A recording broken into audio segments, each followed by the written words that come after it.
الرحمن علم القرآن خلق الإنسان علمه البيان الشمس والقمر بحسبان والنجم والشجر يسجدان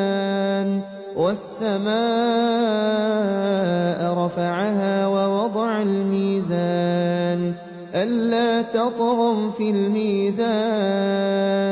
وأقيموا الوزن بالقسط ولا تخسروا الميزان والأرض وضعها للأنام فيها فاكهة والنخل ذات الأكمام والحب ذو العصف والريحان فبأي آلاء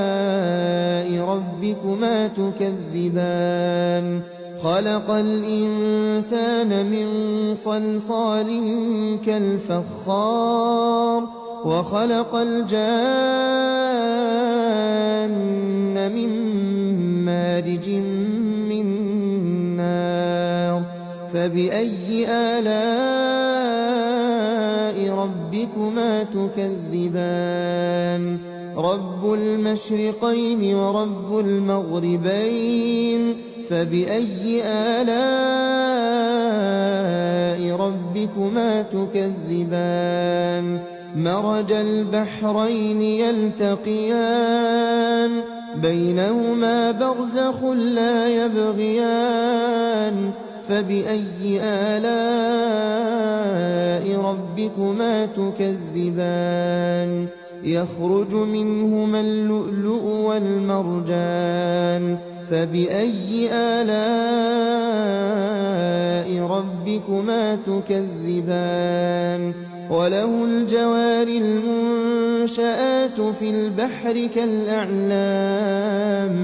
فبأي آلاء ربكما تكذبان كل من عليها فان ويبقى وجه ربك ذو الجلال والإكرام فبأي آلاء ربكما تكذبان يسأله من في السماوات والأرض كل يوم هو في شأن فبأي آلاء ربكما تكذبان سنفرغ لكم أيها الثقلان فبأي آلاء ربكما تكذبان يا معشر الجن والإنس إن استطعتم أن تنفذوا من أقطار السماوات والأرض فانفذوا لا تنفذون إلا بسلطان فبأي آلاء ربكما تكذبان يرسل عليكما شواظ من نار ونحاس فلا تنتصران فبأي آلاء ربكما تكذبان فإذا انشقت السماء فكانت وردة كالدهان فبأي آلاء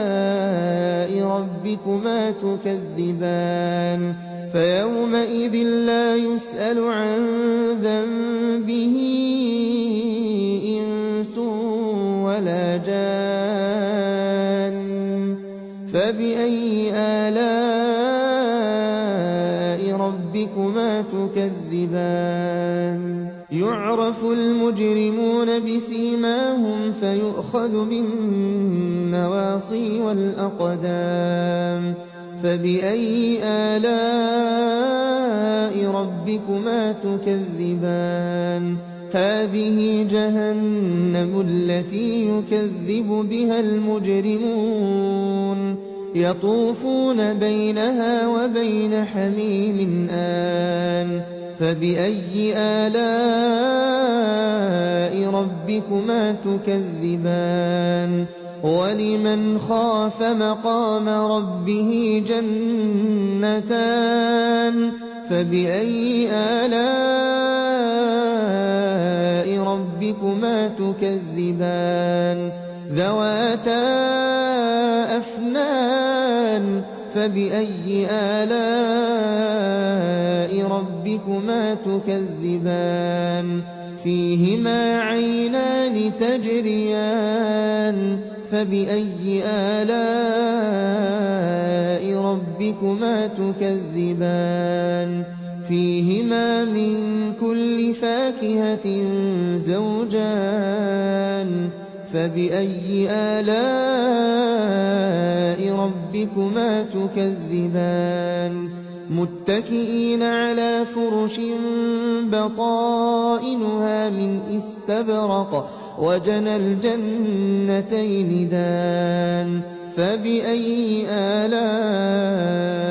ربكما تكذبان فيهن قاصرات الطرف لم يطمثهن إنس